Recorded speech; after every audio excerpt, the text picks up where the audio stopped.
Coletta and Tyson nurseries are one of Europe's largest specialist growers of ornamental plants. With a capacity to handle over 2 million plants a day, they currently grow over 100 million ornamental plants each year at their site, which covers over 400 acres.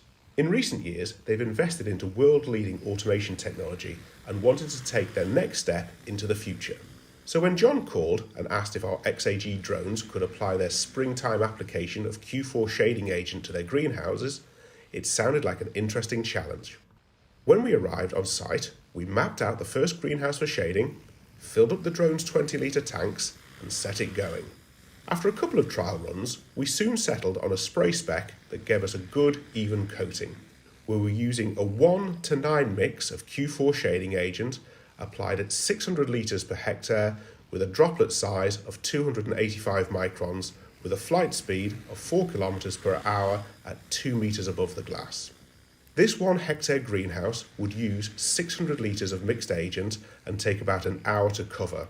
So with a 20-litre tank, we'd need to refill 30 times, which keeps the ground crew on their toes, but at least they're not balancing in the gutter of a glass roof.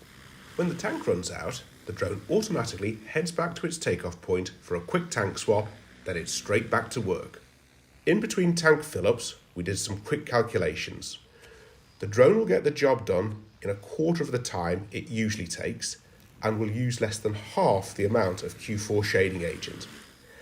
And that's before you take into account the huge health and safety benefits of keeping everybody's feet on the ground. So was this trial a success? Well, it showed that shading with a drone was safer, faster and cheaper, and that counts as a big win in my book. Thanks, XAG.